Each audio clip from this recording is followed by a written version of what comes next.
السلام عليكم ورحمة الله وبركاته. ازيكم يا حبايبي؟ عاملين ايه؟ اتمنى يا رب تكونوا بخير وفي احسن حال. معاكم حنان عمارة من قناة حنان كروشيه. نتقابل في فيديو جديد وننفذ مع بعض موديل جديد بغرزة أنيقة وبسيطة، والشنطة كلها مش هتاخد معاكي ان شاء الله ساعتين تلاتة تنفذيها معانا بنفس الموديل بغرزة بسيطة جدا لكن شيك وجميلة. والغرزة مناسبة لأكتر من موديل، تنفذيها في أي موديل. الشنطة طقم الجلد ده كان جاي من عند مدام مي فريد. هتلاقيني سايبه لك لينك الجروب ان شاء الله في صندوق الوصف. متاح عندها بالوانات كتيره. خامه الجلد حلوه جدا. الاكسسوار بتاعته ما شاء الله حاجه محترمه. كمان الخيط والبطانة كله من عند مدام مي. الشنطة شنطة بسيطة بغرزة بسيطة بس أنيقة وشيك جدا. هنتكلم في الفيديو إن شاء الله عن كل تفاصيل الغرزة بتاعتنا، وهنتكلم كمان عن تفاصيل هنركب ازاي الطقم الجلد، وهنركب البطانة والسوستة. كل التفاصيل إن شاء الله هتلاقوها. وبصوا دايما على صندوق الوصف لأني ساعات بنسى حاجات أقولها في الفيديو بكتبها لكم في صندوق الوصف. أسيبكم إن شاء الله مع التطبيق. هنشوف الخامات معانا اللي هنستخدمها في الموديل بتاعنا.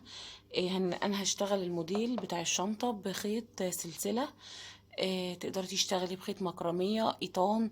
أي خيط متوفر عندك تقدري تشتغلي بيه. الخيط السلسلة أو القيطان أو المكرمية بيجي عبارة عن شلات كده، واحنا بنلفه بكر زي ده كده عشان تعرفي تشتغلي بيه ويسهل عليكي الشغل. كمان الأهم حاجة معانا في الموديل بتاعنا الطقم الجلد. عايزة أتكلم عن الطقم الجلد شوية وأوريكي الشكل بتاعه. ده الموديل بتاعنا أهو. الطقم الجلد بيجي مكون من القطعة اللي هو القلاب ده، والإكسسوار بتاعه ما شاء الله تحفة. حاجة محترمة بصراحة. ده شكله بيجي معاه اللي هي القطعة المغناطيس اللي هي متركب فيها الجلد اهي بالشكل ده. ده الوش اللي هو القلاب، وبيجي معاه اللي هو الجنبين دول بتوع الشنطة. موديل الشنطة ده موجود منه اللي هو بجنبين اللي هو زي ده، وموجود منه اللي هو بقاعدة بيضاوي. ده الموديل اهو. وبيجي معاه كمان اللي هو الدراع الكروس بتاعه اهو. هو بيجي منفصل كده واحنا بنركبه بالطريقة دي. اهو. وتتحكمي طبعا في المقاس بتاعه سواء عايزاه كبير او قصير بالشكل ده اهو. ده الطقم الجلد. الاكسسوارات بتاعته حلوه قوي يعني لفتت نظري. بصي الحلقات كمان، الحلقه حجمها ما شاء الله. الاكسسوار بتاعه ذهبي. الذهبي الحلو اللي تحبي تبصي له كده اهو. الطقم الجلد اهو. طبعا لو هتركبي بطانه انا هستخدم البطانه. وطبعا زي ما اتفقنا بنركب البطانه بالخيط اللي هو الشفاف ده علشان يسهل معانا التركيب وما يبقاش الخيطه باينه. طبعا الشنطه القطعه المستطيله بعد ما بشتغلها انا بحب اعمل لها العلايات اللي هي من تحت او المسمار ده. انا كنت عايزه اجيب المسمار الحجم الصغير بس للاسف ما لقيتش في الذهبي الا الحجم ده، فسيانا انا هشوف هستخدم انهي فيهم واركبه ان شاء الله في الاخر. علشان نشتغل الشنطة دي بالموديل اللي احنا هننفذه مع بعض. انا اشتغلت مع خيط السلسلة او القيطان ده بإبرة مقاس رقم 4 اهي، عشان انا عايزة الغرزة بتاعتي تبقى مظبوطة وتبقى ماسكة نفسها. عشان نبدأ مع بعض الشغل ان شاء الله. هجهز الخيط بتاعي ونقول بسم الله ونبدأ على بركة الله. عشان نبدأ مع بعض أول حاجة جزء في الشنطة هنقول بسم الله. أنا أول جزء هبدأ فيه عايزة أبدأ هجيب اللي هما الجنبين بتوع الشنطة. هشتغل على الجنبين الأول واركنهم عندي، لأن مقاس الجنبين دول لما اشتغل عليهم هيفرق معايا في طول القطعة المستقيمة اللي احنا هنأسسها. ففي البداية همسك القطعة اللي هي الجنب ده، زي ما هعمل في الجنب ده هعمل في الجنب التاني. فاللي احنا هنعمله في الجنب ده هنكرره في الجنب التاني. هدخل كده بالإبرة بتاعتي، هسحب الخيط، هشتغل في كل فتحة من الفتحات دي اللي قدامي 2 ما عدا الأركان اللي هو ده وده وده وده الأربع أركان. هشتغل في كل ركن 3 غرز حشو. طبعا تقدري تشتغلي بالطريقة اللي تناسبك، لكن دي الطريقة اللي انا بحب اشتغل بيها القطعة دي. هدخل اهو، دي اول سلسلة. هدخل واعمل اول واحدة بسم الله ادي واحد، هسحب الخيط بالراحة عشان الجلد اهو، هسحب واعمل اول غرزة حشو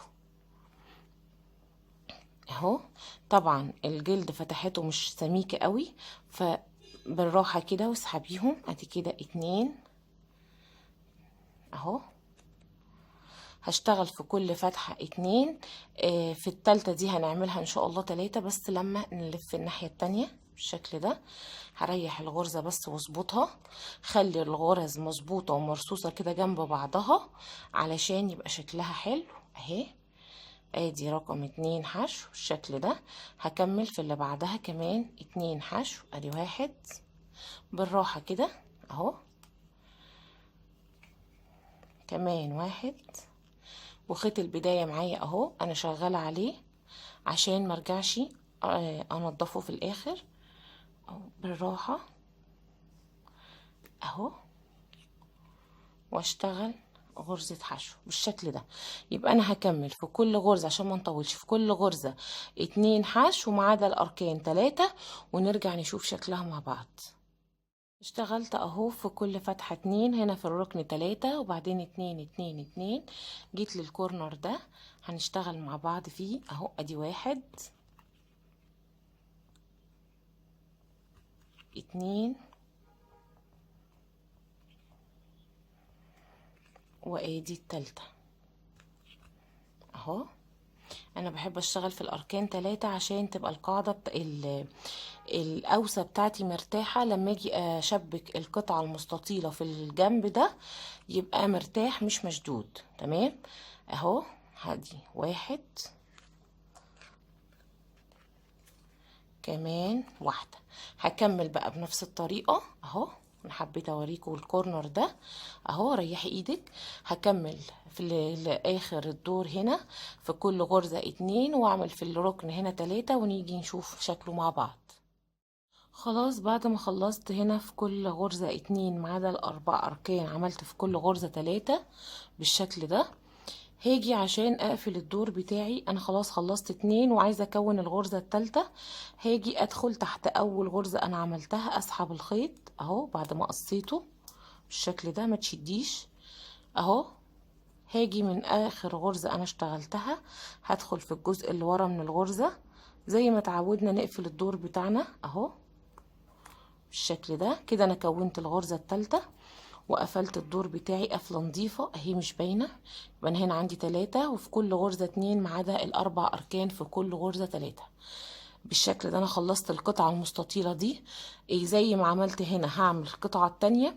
طب انا ليه اشتغلت القطعه دي الاول؟ لان لما اجي احدد عرض القطعه المستطيله بتاعتي اللي هشتغلها، هاخد العرض بتاعها هنا. طب الطول بتاعي هعرفه ازاي؟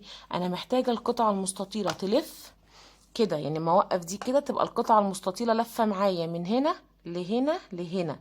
طيب قبل الجلد ما تشتغلي عليه مش هتعرفي تاخدي مقاسك مظبوط، هتحسي ان القطعة المستطيلة حجمها هيختلف بعد حجم البرواز ده. عشان كده احنا اشتغلنا البرواز ده الاول عشان احدد عليه طول القطعة المستطيلة. هعمل البرواز التاني بالشكل ده وهنركنهم على الجنب لحد ما نخلص القطعة المستطيلة بتاعتنا. طيب القطعة المستطيلة بتاعتنا هتتحدد بناء عن ايه؟ هتجيبي القطعة الجلد بتاعتك دي، هتشتغلي سلسلة بعرض الوش بتاعنا ده، قد العرض بالظبط، او ممكن يبقى اقل منه حاجة، يعني ما يبقاش اكتر، يبقى مقاسه بالظبط. انا اشتغلت عدد سلاسل جربتها عمل معايا 26 سلسلة. وبما اني هشتغل بغرزة بتحتاج ارتفع لها سلسلتين، يبقى انا هشتغل 28 سلسلة بالظبط. هعمل 28 سلسلة ونرجع نشوفهم مع بعض. انا عملت 28 سلسلة اهو زي ما اتفقنا. هاجي احطهم على الوش الجلد بتاعي، بصي على المقاس بالملي بالظبط. ايا كان الخيط اللي هتشتغلي بيه، ايا كان مقاس الابره، هتظبطي مقاس عدد سلاسل البدايه على عرض الوش بتاعنا. خلي بالك ان احنا بعد ما بنخلص هنشتغل البرواز حوالي داير ما يدور بغرزه الحشو، فده هيديني برضو زي بروز للقطعه. كمان القطعه لما بنشتغل عليها بتعرض حاجه بسيطه، كمان لما بنيجي نشبك في الجنبين بمنزلقة او خياطة فبتبقى مظبوطة معاكي 100%. 28 سلسلة دول خلاص اللي انا عملتهم، اللي هم منهم 2 ارتفاع اللي هم اللي انا عاملاهم اهو. الغرزة بتاعتك بقى هتشتغلي اي غرزة تحبيها. انا هشتغل بغرزة بسيطة بس غرزة حلوة جدا وبتدي نتيجة حلوة قوي في الشغل. عشان اشتغل الغرزة بتاعتنا هسيب اول سلسلتين على الابرة، وهدخل في الغرزة التالتة، بس هدخل فين؟ هدخل في السلسلة من ورا. هلف الخيط على الابرة وادخل في السلسلة التالتة اللي هي هتبقى اول غرزة في ال26. هدخل الف الخيط على الابرة، يبقى معايا 3 حلقات. الف الخيط واطلع من ال3 حلقات واعمل اول غرزة نص عمود. تمام. الغرزة اللي بعدها انا برضو شغالة في السلسلة من ورا، مش في السلاسل من هنا، شغالة في السلسلة من ورا. هدخل الغرزة اللي بعدها واعمل غرزة منزلقة. يبقى انا هشتغل بالتبادل غرزة بسيطة جدا. هلف الخيط على الابرة اللي بعدها واعمل نص عمود. هدخل واسحب الخيط واطلع، معايا 3 حلقات على الابرة. هلف الخيط واطلع من ال3 حلقات، يبقى انا عملت نص عمود. الغرزة اللي بعدها هدخل واعمل فيها منزلقة. المنزلقة بنعملها ازاي؟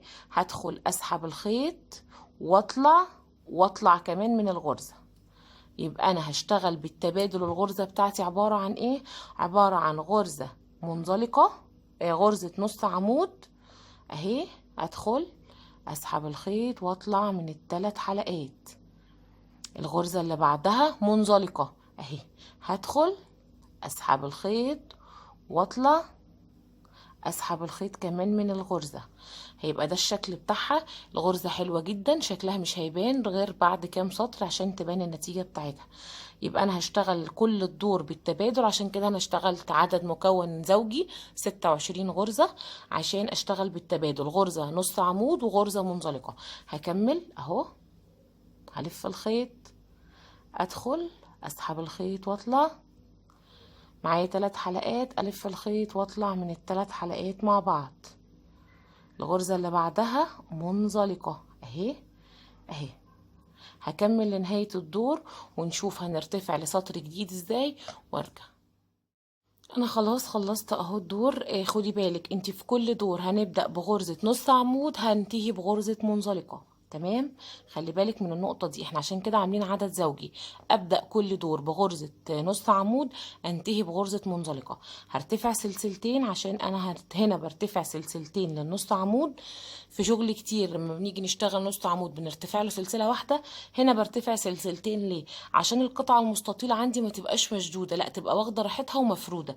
بعد ما ارتفعت بسلسلتين، اول غرزة هتقابلني اللي هي كانت اخر غرزة في السطر اللي فات، غرزة منزلقة، هاجي هنا فوقيها واعمل غرزة نص عمود. يبقى زي ما اتفقنا احنا في كل دور هنبدأ بنص عمود ونختم منزلقة. انا عملت اول غرزة نص عمود، اللي بعدها هدخل واعمل غرزة منزلقة. ونخلي بالنا من نقطة، احنا بدأنا ب26 سلسلة و2 ارتفاع يعني 28. ال22 ارتفاع ما بحسبهمش، يبقى انا كل دور ثابت معايا على 26 غرزة. برتفع بالسطور اخلص كله 26 غرزة. ما تنسيش غرزة عشان القطعة ما تلمش معاكي. نكمل مع بعض. يبقى احنا زي ما اتفقنا هنشتغل بالتبادل، غرزة نص عمود غرزة منزلقة. هدخل في الغرزة واعمل غرزة نص عمود اهي، اللي بعدها منزلقة. هدخل اسحب الخيط واطلع اعمل منزلقة بالشكل ده. هيبدأ شكل الغرزة يبان معايا اهو. هدخل اعمل غرزة نص عمود بالشكل ده، اللي بعدها غرزة منزلقة بالشكل ده. هيبدأ شكل الغرزة اهو يبان. الغرزة حلوة جدا، تحسيها بارزة كمان. الغرزة ماسكة نفسها بما ان احنا شغالين بإبرة 4 كمان، علشان تبقى الغرزة لا مش محتاجة تدعم. الشنطة تبقى ماسكة نفسها كده وحلوة. انا عملت منزلقة، هخش واعمل غرزة نص عمود اهو. يبقى انا هكمل بالتبادل عندي غرزة منزلقة غرزة نص عمود. وحافظ على حاجة، ان انا ببدأ الدور بنص عمود، بختم الدور بمنزلقة، وبرتفع سلسلتين كل دور للنص عمود. هترتفعي بقى بنفس الغرزة طول الشنطة قد ايه. هرتفع بالسطور واقول لك انا ارتفعت القطعة المستطيلة كام سنتي، واقول لك عدد السطور بالظبط. هنرتفع بالسطور بالتبادل. هشتغل دي كانت منزلقة، هدخل واعمل في اللي بعدها عمود. يبقى انا بشتغل السطور بالتبادل. السطر فوق كل غرزة نص عمود بعمل منزلقة، فوق كل غرزة منزلقة بعمل نص عمود، وتفضلي ترتفعي بالسطور لحد ما توصلي للطول المناسب ايا كان حسب خيطك، حسب مقاس الإبرة. هترتفعي بالسطور بنفس الغرزة أو أي غرزة تانية، ونرجع نشوف شكل القطعة المستطيلة وحجمها، ونشوف هنشبك الجناب مع بعض ازاي. ده شكل القطعة المستطيلة بتاعتي اهي بعد ما ارتفعت بالسطور. انا تقريبا عملت 47 سطر. طبعا طولهم بيفرق حسب سمك خيطك ومقاس الإبرة. فانت بتجيبي القطعة اللي هي احنا عملناها اهي مع بعض، وبتحطيها كده في النص، تمام، وتوقفي المقاس. انا عايزه اعرف انا وصلت للمقاس ولا لا. هتوقفي كده وتريحيها ويبقوا مع بعض كده كأننا هنوصلهم، تمام. وبتوقفي من هنا كده كمان، وبتشوفي. انا بالنسبه لي شايفه ان المقاس كده مظبوط عشان تبقى القطعه اهي مرتاحه ومستويه بالظبط اهي. فانا بالنسبه لي شايفه المقاس كده تمام. ادي شكل الغرزه لما ارتفعنا بالسطور. في جزء بقى لو انتي بتحبي تشتغلي برواز داير ما يدور بغرزه الحشو حوالين الاربع اركان، او ما بتحبيش، انا بحب اشتغله، بيخلي شكل الشنطه حلو، وكمان بيسهل عليا لما باجي اشبك القطعه المستطيله في الجناب. تقدري تكتفي بالقطعه المستطيله وتركبيها خياطه بالخياطه بالخيط والابره التنظيف في القطعه المستطيله اللي هي اللي معانا دي، وتقدري تشتغلي اللي هو الجزء الحشو. انا بالنسبه لي هشتغله اهو. انا بعد ما خلصت اهو الدور ونهيت بغرزه منزلقه، كانت اخر غرزه معايا في الدور اهي منزلقه زي ما اتفقنا. هنرتفع سلسله، وفي نفس المكان اهي هدخل واعمل في الاركان. هنا هشتغل 3 غرزة حشو عشان القطعة المستطيلة بتاعتي تبقى مفرودة، ما تبقاش اوسع او لما معايا. ادي كده 1، واخلق لنفسي مكان كده بالراحة، واعمل ادي كده 2 في اول مكان، ادي 1 2. وممكن تحطي مارك في اول غرزة لو هتتلخبطي اهي.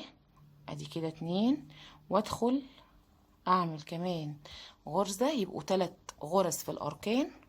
طيب انا القطعة عندي مش مستقيمة عشان مش هشوف الغرز بتاعتي. هتدخلي بين كل دور ودور كده وتعملي غرزة حشو، وخلي مكانك ثابت عشان تبقى المسافات ثابتة بين كل غرزة وغرزة. وزي ما تعملي عدد الغرز هنا هتعمليه في الجنب التاني وانت بتلفي القطعة المستطيلة. ادي كده غرزة اهو. هدخل هنا في الارتفاع بتاع السلسلتين، ادي غرزة. ثبتي مكان ليكي بتخشي فيه عشان القطعة تبقى منتظمة اهو.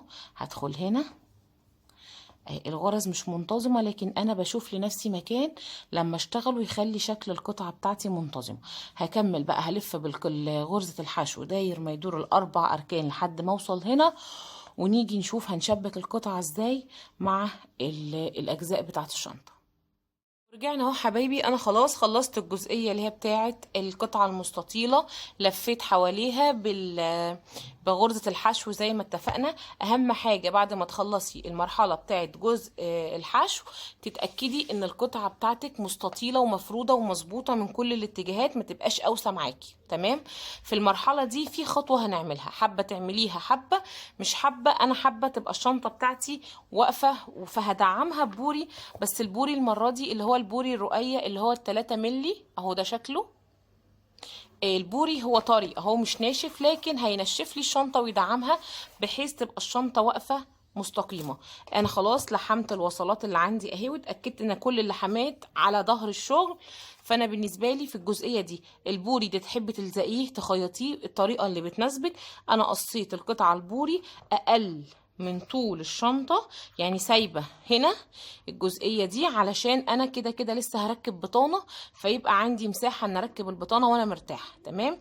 وقصيتها اقل من العرض بتاعي من الناحية دي عشان اما اجي اركب الاجزاء بتاعة الشنطة في القطعة الجانبية تبقى عندي المكان مرتاح ان انا اركب فيه. خلاص ناخد بالنا من الملحوظه دي. ما تقصيش قطعه البوري قد المقاس، لا، هتسيبي من هنا تقريبا 2 سنتي، ومن هنا 2 سنتي، ومن فوق هنا هتسيبي بتاع 3 او 4 سنتي، وزيهم من تحت. خلاص في المرحله دي انا هلزق البوري عندي بالكله. هركن دي على جنب اهي.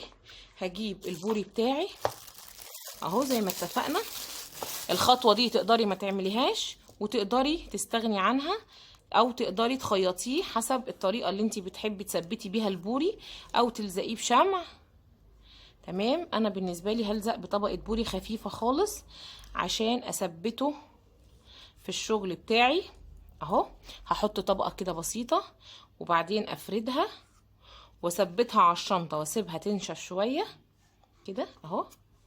هشوف كده، هبدأ افرد الكلة بتاعتي، هفردها وارجع.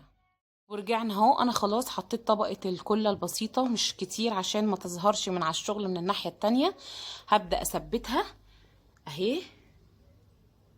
حاولي بقى تثبتيها بحيث زي ما اتفقنا تبقي سايبة فوق مساحة ان احنا هنركب البطانة، وتبقي سايبة اهي. وعلى فكرة لما نوقف الشنطة ان شاء الله هبقى اشق بالقطر، يعني هجيب القطر ولما اشبك الجزء الجانبي هقص البوري بالراحة كده اعمل فيه عشان لما اتني الشنطة تنتنى معايا بسهولة وما تبقاش ناشفه. فانا محتاجه دعم، لكن محتاجه كمان الشنطه لما تتطبق وتبقى واخده راحتها. في الجزئيه دي انا هسيب البوري ينشف على القطعه المستطيله بتاعتي. طيب انا في المرحله دي بعد ما لزقت الكله خلاص هاجي اعمل، انا عملت الجزئيه دي وهعمل معاكم الجزئيه دي. بحط القاعده اللي هي الجزء الجلد اللي احنا عملناه ده كده بالراحه كده مثلا بالويم كده ماشي، واعرف ان انا هحتاج اتني من هنا مثلا. خلاص اهي هاجي بالراحه القطر بتاعك كده اهو بالراحه وتمشي خط مستقيم. طبعا كان ممكن انك تعمليها من البدايه متقسمه، لكن انا شايفه دي اسهل لي اهي. انا بعد ما لزقتها كده اهي بالراحه بالقطر كده بالراحه خالص على الوش اهو اهو كده. انا فصلت قطعه البوري خلاص. هعمل ايه بقى؟ انا طبعا اللي لازقاها بعمل ايه، باجي كمان اسيب مثلا بتاع سنتي كده واروح واخده كمان حته افصلها بحيث الشنطه لما تتطبق تلاقي مكان تبقى متطبقه على بعضها فيه بالشكل ده. هفصل الجزئيه دي كده بالراحه اهي بالقطر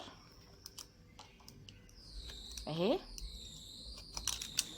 هشيلها بس كده خلاص اهي اهي اهي. والتكه بقى خلاص انا كده هعرف بقى التكه الكله بتاعتي واما اتني الشنطه واوقفها كده اهي. الشنطه هتبقى واقفه واخده راحتها اهي. يبقى انا دعمتها كلها بس عملت حساب الجزء بتاع ان انا لما اتني الشنطه تبقى مرتاحه. هتنيني بقى ضغط عليها انشفها ونرجع نشوف هنوصلها ازاي بالجزء الجنب. خلاص حبايبي بعد ما انا لزقت البوري وعملت الفواصل دي عشان امتني الشنطه، في المرحله دي هبدا اوصل الجزء اللي هو الجنب بالشنطه خلاص. فانا في المرحله دي هجيب طرف الشنطه كده واوقف الشنطه عندي كده اهي. طيب في المرحله دي تقدري توصلي بايه؟ تقدري توصلي القطعه بابره التنظيف اللي هي دي. طبعا انا جايباها اللي هي البلاستيك دي علشان الخيط يدخل فيها، او تقدري تشبكيها بغرزه منزلقه. فانا في المرحله دي هجيب القطعه بتاعتي، انا ما دعمتش الجزء ده على فكره. بجيب الشنطه كده واوقفها خلاص. انا هعمل معاكم جنب وان شاء الله الجنب التاني هنعمله بنفس الطريقه. هوقف القطعه دي كده اهي واشوف الغرزه دي واخدها مع المقابله ليها. بس انا هوصل منين؟ هوصل هنا تحت اول حلقتين بصي كده معايا، واخد هنا اول حلقتين مقابلين ليهم وادخل تمام الشكل ده اهو. والخيط معايا اهو اكون عامله حسابي فيه بالشكل ده تمام اهو. المفروض بقى تبدايها من جوه من بره مش مشكله، احنا ممكن نعدي الخيط من بين الحلقات تمام. انا عايزه اوريكي بس فكره اللي هو التقفيل بتاعها تمام. هاجي بقى اخد ايه؟ هاجي اخد في كل غرزه قدامها غرزه. طيب لو انت العدد معاكي مش مظبوط مش مشكله، العدد يبقى مظبوط، المهم يبقى شكل الشنطه مظبوط وانت بتشبكيها. يعني ممكن جدا تلاقي هنا عدد الغرز مثلا وليكن 45، تلاقي هنا اكتر. فبس انت بتيجي تشبكي اهم حاجه تبقى شكلها مظبوط معاكي وتريحيها بالذات من عند القطعه اللي تحت علشان تبقى الشنطه واقفه مظبوطه. هاجي بقى اعمل ايه؟ هاجي اخد الطرف ده الغرزه عندي هنا اهي اللي انا كنت شغالاها غرزه حشو، هسيب الطرف اللي بره وهاخد الطرف المقابل ليا جوه ده اهو، واخد الطرف المقابل ليه. انا ممكن ارجع عليها هنا كمان مره اهي علشان اثبتها، يعني هدخل في الحلقه اهي الاولانيه وارجع كمان مره اخدها عشان اثبت اول غرزه بس اهي. احنا اتفقنا اول غرزه بس تحت الحلقتين عشان تبقى متينه كده وماسكه الشنطه، اتفقنا اهو. هاجي اسحب الخيط اهو بالشكل ده. دي اهم مرحله في الشنطه ودي اللي بتظبط الشنطه عندي اهي كده اهي. انا كده ثبت اول غرزه عندي بالشكل ده تمام اهي. هشديها، هتاخدي بقى في كل غرزه هنا اهي الجزء ده مع الجزء المقابل ليه اهي. انا باخد طرفين بس من الغرزه، ما بخشش تحت الحرفين. هوريكي شكلها اهي. اهم حاجه اهي كده، ثواني بس اعدي الخيط من النص كده اهي. هي دي اهم مرحله عندي اللي هي تشبيك الشنطه اهي. هكمل اهو، هدخل الغرزه دي مع الغرزه المقابله ليها اهي، واخد الطرف من هنا مع الطرف المقابل ليه هنا اهو. يبقى انا بدخل الغرزه هنا مع الغرزه المقابله ليها هنا اهو، واسحب الخيط بتاعي. وظبطي ان سحبتك تبقى واحده بحيث ما تلاقيهاش في الاخر مريحه في غرزه وغرزه لا اهي بالشكل ده. هدخل اهو، هتكملي بنفس النمط ده لحد ما توصلي الجزء الاولاني ده اهو. بصي شكلها حلو جدا ومنتظمه اهي. بصي لو انا جيت هنا مثلا اهو لقيت عندي هنا غرزه والغرزه المقابله ليها المفروض ان انا هدخل هنا، لكن انا المقابله ليها قدامي دي، خشي في المقابله ليها بحيث تبقى شكل الشنطه منتظمه ما تبقاش معوجه. دي عشان كده احنا ما التزمناش بعدد غرز، احنا التزمنا بطول الشنطه تمام اهو. هشبك بالشكل ده اهي. شكلها جميل. التشبيك ده تقدري تشبكي بمنزلقه او تشبكي بالطريقه دي الافضل ليكي او الاريح ليكي اهو كده. هخش في المقابله بقى ليها وهكذا. اهم نقطه لما تيجي تشبكي الجزء اللي هو بتاع القاعده اللي تحت، تريحي ايدك فيه على قد ما تقدري، لان ده اللي هيظبط لك الشنطه من تحت، ما يخليهاش تبقى مقوسه اهو. انا كده واريح القطعه كده واعدلها اهي، واظبط الغرز بتاعتي. اخد الغرزه دي مع الغرزه دي، دي اهم يعني بالنسبه لي دي اهم مرحله في الشنطه. هظبط بقى الغرز بتاعتي واشبك اهي بالشكل ده لحد ما اوصل للجزء اللي تحت اللي هنا ده، واجي اوريكي بنشبكها ازاي. انا خلاص اهو اشتغلت القطعه من هنا زي ما اتفقنا، وجيت عند الدوران ده عايزه اريحه. فهريحه ازاي؟ هعمل غرزه من هنا مع غرزتين من هنا، هنشوف مع بعض كده ازاي اهي. هاخد انا باخد الضلع ده مع انا دي الغرزه اللي عندها الدور اهي، خلاص هدخل فيها اهو. هسحب الخيط اللي هعمله في الدوران ده هعمله في الدوران التاني بنفس الطريقه اهو. هسحب الخيط بتاعي واظبط غرزي خلاص، وكمان مره هدخل في نفس الغرزه اللي هنا دي من فوق، واخد اللي بعدها من هنا. ده هيخلي الغرز بتاعتي تبقى مرتاحه اكتر وشنطتي مظبوطه اكتر. يبقى انا هنا اهو المفروض انا هدخل هنا تاني اهو، واخد الغرزه اللي بعدها كمان اهي. ده هيخلي شكل الشنطه مفرود معاكي اكتر اهو كده، وادخل بالظبط هنا اهي. يبقى الغرزه دي هعملها فين؟ هعملها في القاعده بس من تحت عند الدوران، عشان الدوران بتاعي يبقى مظبوط ما يبقاش مفرود. انا عايزه بس اتاكد ان انا داخله ما اخشش في وسط الغرزه، ادخل في الخيط مظبوط اهو بالشكل ده اهو. واسحب الخيط بتاعي كده اهو. بعد ما سحبت الخيط في الغرزتين مع بعض كده، هكمل بقى. هدخل في كل غرزه هنا اخد المقابله ليها اهي من قدامها من الناحيه التانية اهي بالشكل ده اهو. هعدي بس الخيط كده عشان ايه اشده مره واحده اهي. هفضل بقى بالغرزه كده اهي. بصي كده شكلها، هتبصي تلاقي الشنطه بتاعتك لفت معاكي اهي. انا وسعت لنفسي هنا كمان، يعني شلت جزء عشان اما اطبق الشنطه كده تبقى واخده راحتها اهي. هتبقى الشكل بتاعي كده. هكمل بقى بنفس النمط ده اللي انا عملته هنا، هعمله في الكورنر التاني. هشتغل اهو، هاخد في كل غرزه تقابلني الغرزه المقابله ليها واظبطي ايدك، خلي غرزك شكلها مظبوط عشان التشبيك في النهايه يطلع حلو. ولو حابه تشبكي بمنزلقه تمام مفيش مشكله اهي. يبقى انا كده شكل الشنطه بتاعتي، عايزه اوريكي شكلها اهي، شكل الغرز اهي، شدتها واحده. ده شكل التشبيك بتاعي. هكمل لنهايه الجنب واشبك الجنب التاني بنفس الطريقة، وارجع اوريكي شكل القطعة بعد ما شبكناها عشان نشوف ان شاء الله هنعمل لها الجزء الجاي ازاي ونشبك الظهر القلاب.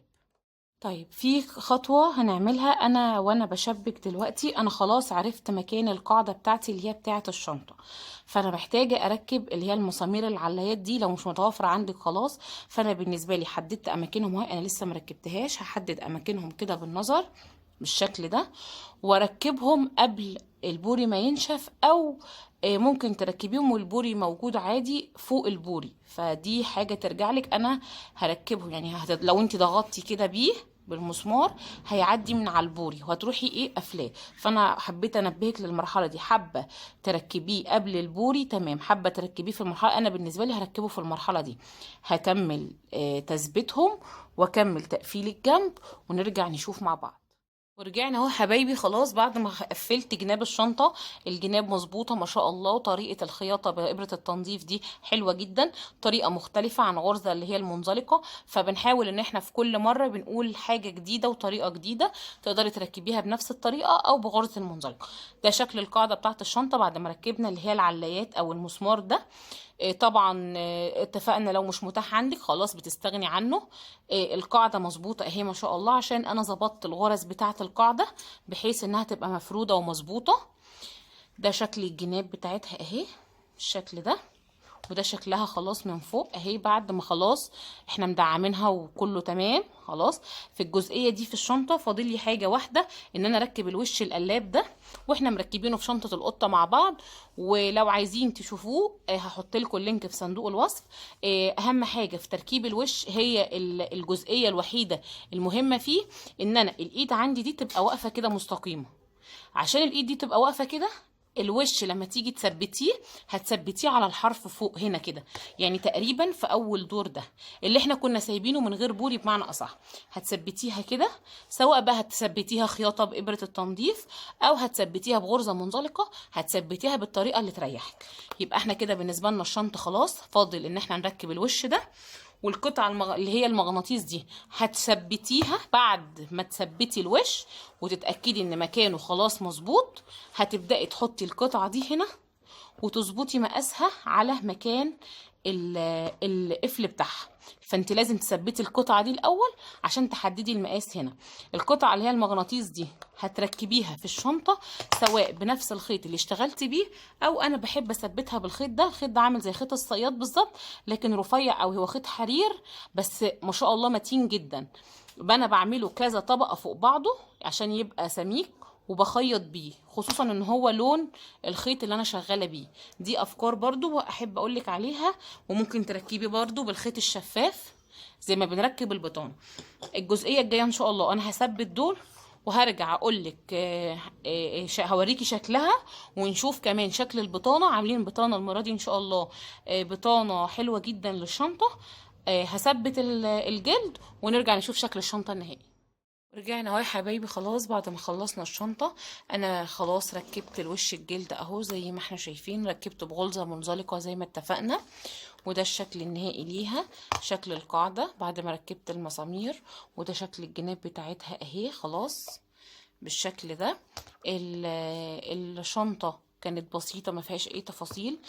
كمان انا خلاص ركبت البطانة بتاعتي، عايزة اوريكي شكلها اهي. بصي كده البطانه، اي تفاصيل تخص البطانه هتلاقيني سايبالك اللينكات في صندوق الوصف، في ازاي بناخد مقاسات البطانه وازاي يطلع المقاس معاكي مظبوط ما تبقاش كبيره او صغيره، ازاي بنركبها بخياطه سحريه. بصي شكل تركيب البطانه، بصي الخياطه بتاعتها اهي، وازاي بنعمل الجيب بسوسته ده، وازاي بنعمل البطانه المتقسمه. كل التفاصيل دي ان شاء الله هتلاقيها في صندوق الوصف. الشنطة كانت بسيطة وما فيهاش اي حاجة صعبة، الغرزة بسيطة. اتمنى يكون الفيديو كان بسيط ونكون استفدنا مع بعض فيه. ونتقابل ان شاء الله في فيديوهات جديدة. واتمنى منكم لو الفيديو عجبكم ما تبخلوش باللايك والسبسكرايب للقناة. ونتقابل ان شاء الله في فيديوهات جديدة وغرز جديدة. واترككم في رعاية الله. السلام عليكم ورحمة الله وبركاته.